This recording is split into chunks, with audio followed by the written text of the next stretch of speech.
السلام علیکم دوستو، میرا نام ہے ذیشان صدیق اور آپ دیکھ رہے ہیں انفارمیٹیو ٹی وی۔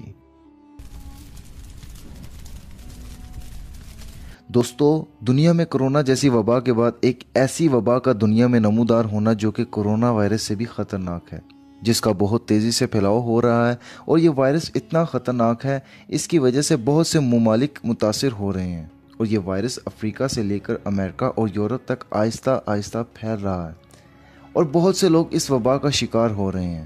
آئیے جانتے ہیں کہ یہ وائرس کیسے کرونا جیسی وبا سے بھی خطرناک ہے، اور یہ وائرس کس طرح پھیلتا ہے۔ دوستو، تاریخ گواہ ہے کہ جب ابن آدم نے اللہ تعالیٰ کی نافرمانی کی ہے، اس پر اللہ تعالیٰ نے آسمان سے پتھر برسانا اور زمین کو حکم دینا کہ اس بستی کو تباہ کر دے۔ اس جیسے کئی عذاب نازل فرمائے اور ان قوموں کو تباہ و برباد کر دیا۔ یہ وائرس جو بھی ہمارے اوپر مسلط ہوتے ہیں، یہ انسان کی ہی نافرمانی کی وجہ سے آتے ہیں۔ حال ہی میں ایک وائرس منکی پاکس وائرس جو دنیا میں ایک عالمی وبا بنتا جا رہا ہے، اس کی وجہ سے دنیا میں پھر سے وہی سوشل ڈسٹنس اور اپنوں سے دوریاں بڑھ رہی ہیں۔ آخرکار یہ وائرس ہے کیا؟ اس وائرس کا شکار ہونے والے کے جسم پر چکن پاکس جیسے نشان یعنی دانے نکل آتے ہیں۔ اس کا شکار ہونے والے کو ٹھنڈ، تھکاوٹ اور تیز بخار ہوتا ہے، اور یہ عمل 2 سے 4 ہفتے تک چلتا رہتا ہے جب تک اس کا جسم اس وائرس کا مقابلہ نہیں کر لیتا۔ یہ بیماری ایک دوسرے کو چھونے سے پھیلتی ہے، بالکل اسی طرح جیسے کرونا وائرس۔ منکی پاکس وائرس چوہوں اور دوسرے جانوروں میں پایا جاتا ہے اور جانوروں سے ہی انسانوں میں پھیل جاتا ہے۔ انسانوں میں اس کے زیادہ کیسز وسطی اور مغربی افریقہ میں ہی ریکارڈ کیے گئے ہیں۔ اس بیماری نے پہلی مرتبہ 1958 میں وسطی افریقہ کے رین فارسٹ میں حملہ کیا تھا، جہاں پر بندروں پر اثر انداز ہوتا تھا، اس لیے اس کا نام منکی پاکس رکھا گیا۔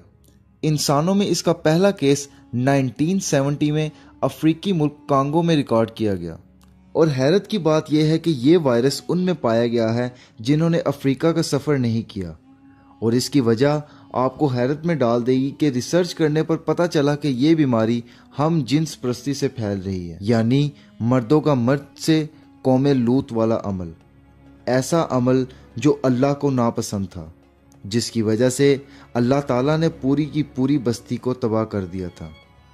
اگر اس تباہی کی شدت کی بات کریں تو سب سے پہلے ایک سخت ہیبت ناک چیخ نے سب پر لرزہ طاری کر دیا، اور پھر ان کی آبادی کو زمین سے اٹھا کر زمین میں ہی دفن کر دیا تھا، اور پھر ان پر پتھروں کی بارش ہوئی، اور جس کی وجہ سے اس قوم کو اللہ نے غرق کر دیا۔ اگر ہم پچھلی قوموں کے عذاب اور قوم لوط کے عذاب کی شدت کا موازنہ کریں تو قوم لوط کی عذاب کی شدت زیادہ تھی، مگر جس عذاب کو آنے والی نسلوں کے لیے عبرت بننا تھا، کیا انہوں نے اس عذاب سے سبق حاصل کیا؟ حال ہی میں ایک ایسا قانون لایا گیا جس میں مرد اور مرد کے ایسے تعلقات ہونا یہ ان کا حق ہے، اور اس کو بہت زیادہ میڈیا پر پروموٹ کیا جا رہا ہے۔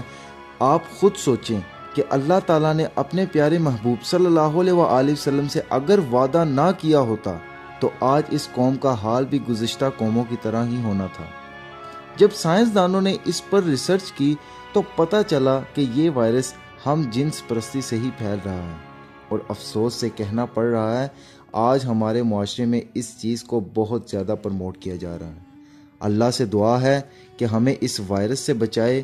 دوستو، اگر آپ کو ہماری ویڈیو اچھی لگی ہو تو اس کو لائک کیجئے، اپنے دوستوں کے ساتھ شیئر کیجئے، اور ہمارے چینل کو سبسکرائب کیجئے، اور بیل آئیکن پر ضرور کلک کیجئے۔